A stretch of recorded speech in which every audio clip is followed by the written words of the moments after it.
अस्सलामुअलैकुम वरहमतुल्लाहि वबरकातुहू। कैसे हैं दोस्तों? उम्मीद करता हूँ खैरियत से होंगे। आप देख रहे हैं ओवैसी खंजर यूट्यूब चैनल। प्लीज़ इस वीडियो को फुल वॉच करके जाइए।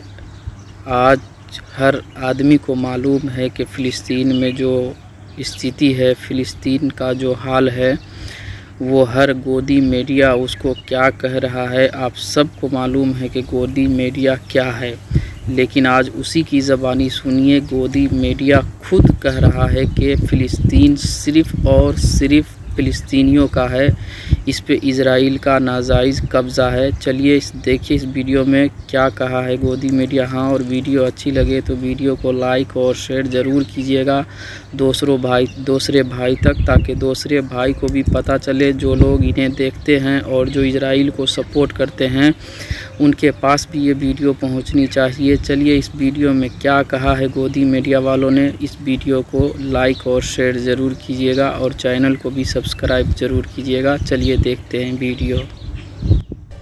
इजराइल देश वर्ष 1948 में बना था, यानी इजराइल और भारत का निर्माण लगभग एक साथ हुआ है। हमें आजादी मिली है 1947 में और इजराइल का भी गठन हुआ है 1948 में। उससे पहले सैकड़ों वर्षों तक इस पूरे क्षेत्र पर फिलिस्तीन के मुसलमानों का ही नियंत्रण था। तो अब यहां यह बात स्पष्ट हो गई कि इजराइल तो 1948 में बना है। 48 से पहले क्या था? 48 से पहले यहां अरब के मुसलमानों का ही कब्जा था। वर्ष 1517 में इस क्षेत्र में 98% मुसलमान और सिर्फ 1.7% यहूदी रहते थे।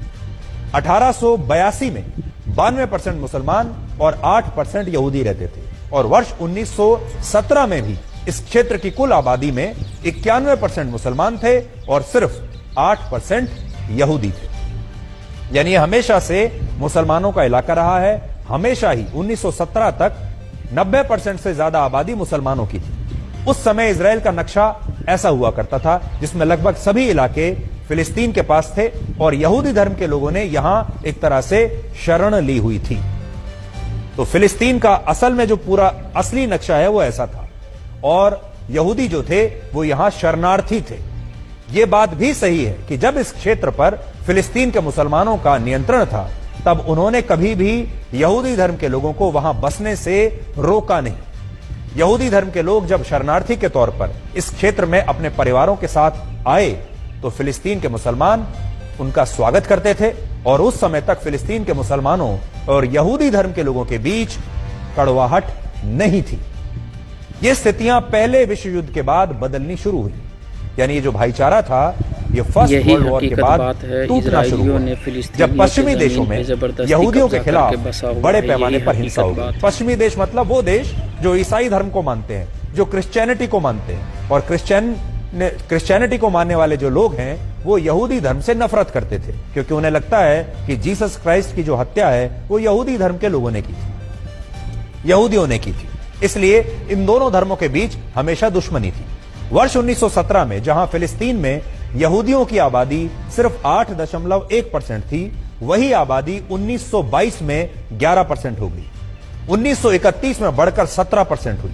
1936 में 28% हो गई और फिर 1947 में 32% यहूदी यहां रहने लगे। फिलिस्तीन में अचानक से यहूदियों की आबादी में इसलिए वृद्धि हुई क्योंकि पश्चिमी देशों में यहूदियों पर बहुत जुल्म हो रहे थे, उन्हें मारा जा रहा था और वो अपनी जान बचाने के लिए फिलिस्तीन में शरणार्थी के रूप में आने लगे।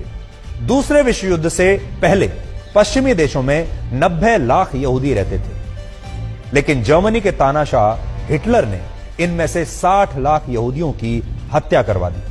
यहूदी धर्म के लोग डरे हुए थे और उनका अपना कोई देश नहीं था जहां वो जा सके।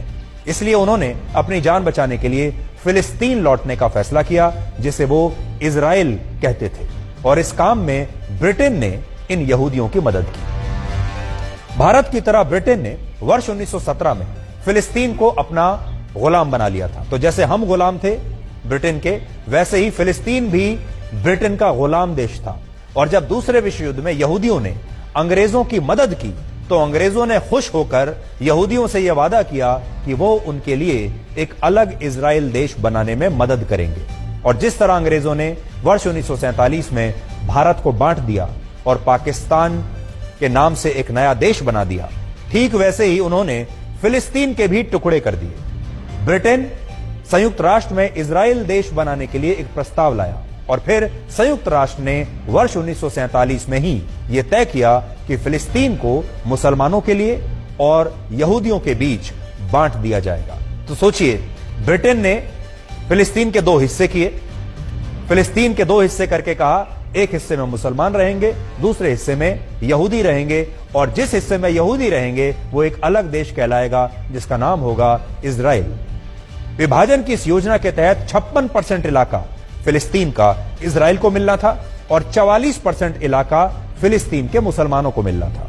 यह था यूनाइटेड नेशंस का पूरा अरेंजमेंट। लेकिन वर्ष 1948 में जब इजराइल बना और अरब देशों ने अचानक से फिलिस्तीन राष्ट्र का समर्थन करते हुए इजराइल पर ही हमला कर दिया, तो जबरदस्त जंग लड़ी गई और इजराइल ने संयुक्त राष्ट्र के प्रस्ताव का उल्लंघन करते हुए फिलिस्तीन के कई इलाकों पर कब्जा कर लिया। अब यहां एक बात यह भी है कि अरब देशों ने पहले इजराइल बनते ही इजराइल पर हमला कर दिया और इजराइल ने इस हमले का करारा जवाब दिया, और जवाब ऐसा दिया कि उन्होंने फिलिस्तीन के भी बड़े इलाकों पर कब्जा कर लिया।